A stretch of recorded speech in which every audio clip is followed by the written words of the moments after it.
बच्चा आया हो तो साथ में लेकर आ जाइए, आ जाओ। गुरुदेव, शादी के कई साल निकल गए, 2 साल तक हमने बच्चे का इंतजार करा। उसके बाद हमने डॉक्टर से इलाज करवाना प्रारंभ किया। डॉक्टर ने कह दिया था कि मैं मां नहीं बन सकता, संतान का सुख नहीं होगा। 4 साल, 5 साल, 6 साल, 7 साल, 8 साल ऐसे इलाज कराते कराते निकल गए, पर संतान का सुख नहीं आया। पूरे डॉक्टरों को दिखा लिया, आखिरी में डॉक्टर ने कह दिया कि तुम्हारे गर्भाशय में गठान है, तुम्हारे गर्भाशय में गठान है, जिसके कारण बस तुम्हें माता बनने का सुख नहीं होगा। हम लोग परेशान हो गए। तब एक रिश्तेदार के कहने पर पहली बार आपकी कथा श्रवण कर। मेरी ननंद लक्ष्मी ग्राम गोलागुंडा में रहती है। उसने कहा, भाभी आप एक बार शंकर की कथा तो सुनो, शिव पुराण, और कथा सुनो, सफेद आंकड़े की जड़ का प्रयोग करो। डॉक्टर भले मना कर दिए कि तुम्हें औलाद नहीं हो सकती। जी, मेरे गर्भ में तो 2 गठाने हैं, इसके कारण मेरा गर्भ नहीं ठहरेगा। अब करूं तो करूं क्या? डॉक्टर ऑपरेशन का बोल रहे हैं। मेरी ननंद ने कहा कि तुम एक बार तो प्रयास करो, सफेद आंकड़े की जड़ का प्रयोग करो, और तुम्हारे नजदीक में कहीं पर अगर शिव पुराण की कथा हो तो पंडाल में बैठकर श्रवण करो। हमने कथा को पंडाल में बैठकर सुना, बाबा से विनय करी, और ऐसी कृपा बाबा ने करी गुरुदेव, डॉक्टर ने मना करा था कि गर्भ नहीं ठहरेगा, तो भी मेरा 8 साल के बाद गर्भ ठहरा। 2 गठान गर्भ में और बच्चा गर्भ में।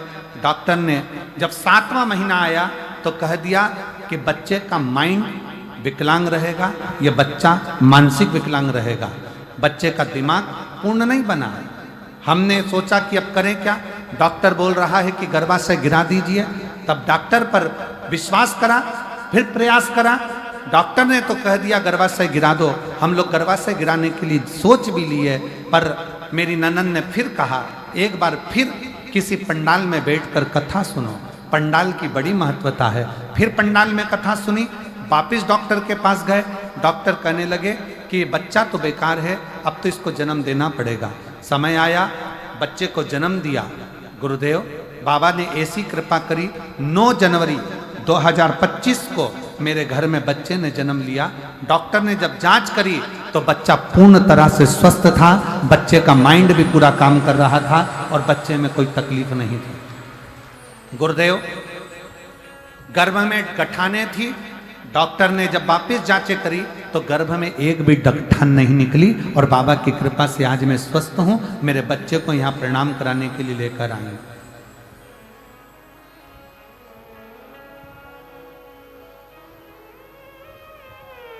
एक लाइन अच्छी लिखी है, आप लोग जरा एलईडी पर पढ़िएगा, बहुत अच्छा लगेगा आपको इसको पढ़कर।